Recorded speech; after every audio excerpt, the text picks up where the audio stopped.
What's up, you guys? I'm looking at you with another video, and today we're going to be talking about the Fur Hire and this Fur Hire deck profile. So what I'm going to do is I'm basically going to explain my card choices and why I play the cards I play in the deck that I've decided to build now.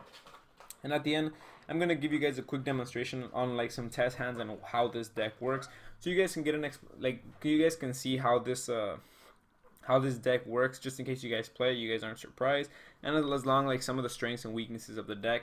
So let's get into the deck profile.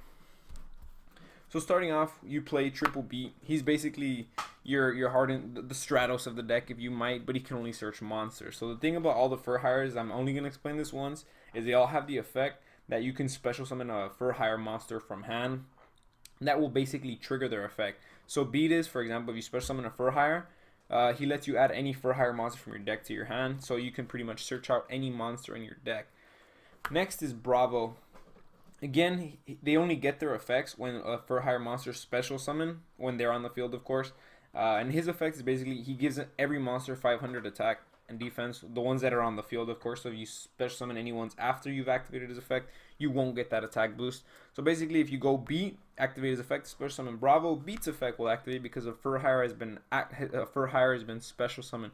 You can't activate Bravo's effect unless you have another Fur Hire monster you can special summon using his first effect. So they all have two effects. That's like super important to explain in case you're thinking about picking up the deck. So the thing you always want to have is you always want to open up with a lot of Fur Hires, so you can special activate effects, chain links, and things like that. Next, we play Triple Seals, and Seal, what he basically does, besides again the last time I'm gonna explain it, from the ability to special summon a Fur Hire monster from hand, is he's like a monster reborn, or not a monster reborn. He gets to add a card from your graveyard back to your hand, any Fur Hire card that maybe you discarded for cost or pretty much is in the graveyard. So he basically keeps the grind game going. And what pairs up perfectly with Seal, in my personal opinion, from testing the deck, is Triple Helmer. Now, a lot of people haven't opted to play Helmer, and I always wondered why. Because opening a Beat, Helmer, and Seal is actually really good, because you can normal summon your Beat, special summon your Helmer, effective Beat to search. If you have a Seal in hand, special summon that Seal. Then special summon whatever you searched off of Beat onto that side. Well, you like the way it works is you normal special this effect to discard, then special summon whatever you added off of Beat to special summon next to Seal to add that card back. And I'm going to show you guys that when it comes to the demonstration part of the video. Next, after Triple Helmer, I only like to play Double Dampa and Double Recon. So the cool thing is that these guys allow you to go into rank plays, and you guys notice like their levels are all over the place. But Dampa and Recon are actually level win beasts, so you can go into Ronin, if you guys didn't know. And their effects are basically this: Dampa destroys face-up cards, and Recon destroys set cards. So for example, when a monster is special summoned, like while they're on the field, you get to activate their effect to destroy sets and destroy face-ups. Let's get into the boss monster of the deck and the hand trap portion of the deck. This is basically your little monster lineup. Like, the importance of Bravo is there because he's a pretty big body. Beat, you have to run him at 3, of course, because he's your searcher. Seal keeps the game going. Helmer has a big defense, allows you to go into some rank plays with Beat. That's why I opted myself to play him at 3. So let's get into like the boss monster. This is basically only your little monster line. For the big boss monsters, you know, of this deck, we play Double Seal and Triple Rafal. And the way I want to explain this is that she gives you 500 life points for each monster with a different name you have. So for example, let's say you have her and a Beat, right? So you normal summon Beat, special summon Wiz. Her effect is going to be that you'll gain 500 attack, or 500 life points for every Fur Hire monster you control. So Beat, you only control 1 at this point, so you'd get 500 life points. Most of the time you do want to summon her in defense because she has really low attack, but her effect is what makes her valuable. Her effect is whenever like a spell or trap is activated, you can discard a Fur Hire card to negate it. So yeah, basically you put her in, you special summon her in defense, gain your life points, and when it's your turn to do some damage, you go in with her, which is, yeah, she's not too bad. It's actually pretty cool to have a spell and trap negator in the deck that is searchable with Beat, of course. And for Rafal, he's basically a monster effect negator, so you could negate almost any monster effect like Ash Blossom, Ghost Ogre, things like that, as long as you discard a Fur Hire card. But the interesting thing about Rafal is that he lets you excavate cards in like to how many Fur Hire cards you have on the field when he's special summoned. So for example, again, let's say for sake of comparison, you only have Beat and him, right? So you normal summon Beat, special summon this Beats effect, search whatever you want, Rafal's effect to excavate the top cards. And I recommend doing this in chain link, so you like to chain block your opponent. So this would be 1 and 2 because they both get their effects at the same time. So this would be 1 and 2. So you get your search first off of Beat, and you get your effect off of Rafal. Just in case they have like an Ogre and Ash, you can negate it with Rafal. So this doesn't it isn't necessarily in any danger. So for example, you'd excavate 1 card, right? And that's basically you get to add. So if you had 4 monsters, you get to excavate 4 cards and add any of them. It doesn't necessarily say it has to be a Skyfang monster or a Fur Hire monster. You can basically, like, if you excavate 3 Ash Blossoms and 1 Ogre, you can add the Ash Blossom, of course. That basically is it for the big monster lineup. For the hand traps and to wrap up the monster lineup in the deck, we play double effect Veiler, which I think is more important in today's meta because of all the chain blocking and stuff with Gokis, and you want to be able to Veiler the Sour Yugioh and things like that, which I only play 2 of, and Ash Blossom and Joint Spring because it's good against any deck, of course. That pretty much wraps it up for the monster lineup. Let me talk a little bit about the spells and traps now. For the spells and traps, you play double desires because you want to open up as many different Skyfang monsters as you can to pretty much continue to special summon and go on from your place from there. We play 1 reinforcement of the army because the only warrior in this deck is Beat, and you kind of always want to open up with them. So reinforcement makes it like you're playing 4 beats. So that's basically it. Triple Mayhem for hire. It's the monster reborn of the deck. Well, the interesting part about this thing, the reason I play 3 of this and not like Call by the Haunted or anything like that is because it's a quick play, so I could activate on my turn to still continue like to get my my Fur Hire monster's effects, or I could activate it on my opponent's turn. So if I have like Dampa and Recon, I can special summon 1 from the graveyard, and basically their effects will trigger because a Fur Hire monster will special summon while they are on the field. So again, I'd be able to destroy something with Recon and something with Dampa.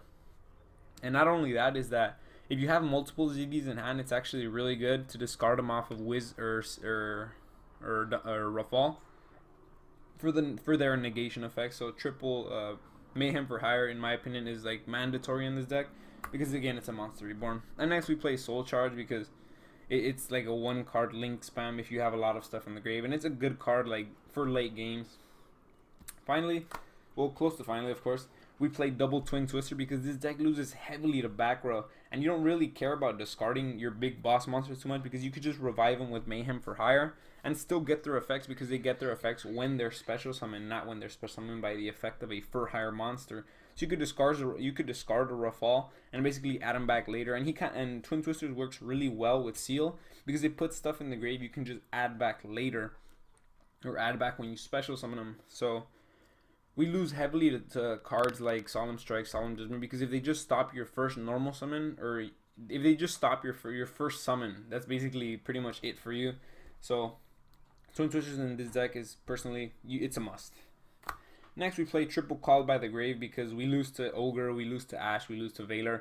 Most likely we lose to Veiler a lot, so you want to play cards like that. And not only is it a good card against hand traps, but it's also good against a lot of matchups, like in the Dino matchup, the Trickstar matchup. It's good in a lot of matchups because you just banish a card, and now your opponent nor you could activate it. So you want to save this card for archetypal cards like Spyro Super Agent or Trickstar Candida or things like that. So triple Call by the Grave, not only for defensive purposes, but also for offensive. Next, 1 Raigeki because I always say board wipes are important, and it's a good card to always draw into. And finally, we play Training for Hire for all your training needs. If you're... So the way Training for Hire works is basically if a monster is destroyed, well, like you activate this, and you basically get to special summon a monster with a lower level than that. So for example, let's say my Rafal was just destroyed, right? Rafal's a level 8. I get special summon any for hire that's levels lower than him. So for example, if I wanted to, I can special summon a Wiz because he's a level 8, she's a level 7, and it basically works like that. So the extra deck is really small. Like in this point in time, I'm thinking about updating it more, but these are pretty much all the cards, the only cards I kind of go into. So again, for the rank 2s, we play 1 number 64 and 1 Daigusto Phoenix. Daigusto Phoenix because he can attack twice, and number 64 because you have Dampa and Recon that you special summon often a lot. So using both of them to X season to this, and then if you have like a Rafal on the field, his effect is basically You detach one to special summon a token, and that token's attack is equal to the highest monsters on the field attack. So for example, if you have a Rafal, when you special summon this and activate its effect, that token will be 2800, and this card can be destroyed as long as there's another beast, like beast monster on the field. So that token is counted as a beast. So to get to this guy, you gotta destroy the beast first. You gotta destroy the token first, and then you're able to get to him. That's pretty cool. It's a good line of defense. And they Gusto Phoenix again because he could attack twice.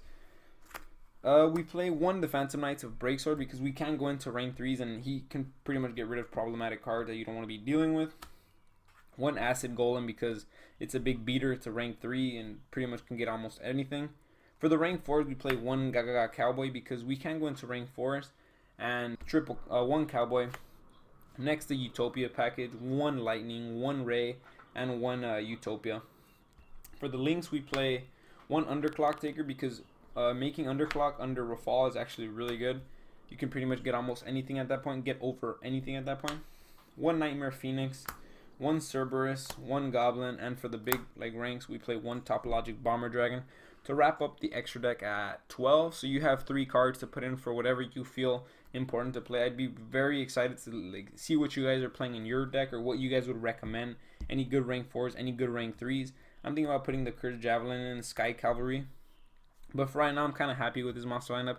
Most of the time, I only go into Ronin and Acid Golem. So these are like the 2 MVPs so far of this deck. I sometimes go into Topologic Bomber, but that's only when I spam Sky Fang monsters because he has that burn effect. So he's actually pretty good. So that pretty much wraps it up for the extra deck. Now let's get into some test footage. So I just want to demonstrate some quick test hands so you guys can see how the deck plays and, for example, what it solely revolves around, because you can just me just explaining the cards really won't describe how this deck works. So I'm just gonna do some quick test hands to show you guys that the inconsistency with this deck is present and the deck does have problems, but it can go off if you draw the right cards. So for example, we open up with Beat, which is always good, Bravo, Called by the Grave, Seal, and Unexpected. Wow, that's actually very good. So for example, this is too good of a hand to actually open up with. This is literally almost the god hand in this deck, and here's why. The reason you play Called by the Grave is because Effect Veiler Ghost Ogre completely kills your deck. So playing Called by the Grave is obviously optimal in this deck. So you normally you want to just normal summon your Beat, special summon your Seal. Beat's effect is gonna activate to search. Let's say they activate a Veiler or an Ash. That's why you have Called by the Grave, because all the cards in hand are super important in this deck. So you want to add a Helmer, and you might be thinking to yourself like, wow, why is he adding a Helmer? And that's where the Helmer and Seal plays come in, because Seal lets you add from the graveyard and Helmer lets you discard one. So the way you got to do it is if you draw both of them, you got to go him first then him, so you could discard one off and things like that. So for example, now you have these 3 in hand, right? Because you searched Helmer with Beats effect. Next, you're gonna special summon. Yeah, you're gonna special summon Helmer. Seal's effect you shouldn't activate yet because you have nothing in the grave. Special summon Bravo. Special summon Bravo. Helmer's effect to discard one to draw one. Special summon Recon because that's what you just drew. Seal's effect to add this guy back to hand, and you can do some stuff from there. But normally the way you want to do this is if you have Helmer and Seal, go Helmer first. Discard off of Helmer, summon this Helmer's effect to discard one, things like that. But yeah, the way we had to play it was Seal first and then discard one. So we drew a Recon. You could have just went into Rafal, and since you have 4 different monsters, reveal 4, which is actually busted, and then just add 1. I'd add the Effect Veiler for my opponents. Actually, I'd add the Beat. So let me do another test hand to show you guys what are the optimal openings with this deck. Do I think this deck would be competitively viable? Honestly, in my opinion, no. Because Effect Veiler completely shuts down this deck. And if you don't have the Squid Girl in hand, Wiz, honestly, Infinite Impermanence will completely shut you down as well. And cards like Evenly Matched are starting to be main deck, from what I noticed at the Los Angeles Regional. So that's just my opinion. We actually opened the Squid Girl. 2, 3, 4, 5. Oh, okay, that's actually a really good play right here.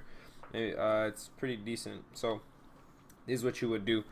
You would normal summon your Bravo, special summon your Recon, let's say we're going first, of course. Special summon your Dampa, and finally, you wouldn't activate his effect till the end, since you open her.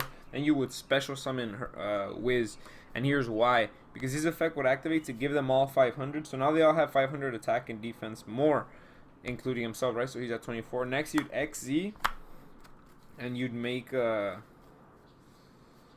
is he? You'd make this guy. You'd make number 64, because you can detach one to make a token. You'd make it right here, for example, and it'd have the current attack of the highest monster on the field. Since Bravo is the highest monster on the field, he's at 2400. This token would be at 2400, and this token would have to be destroyed before this guy.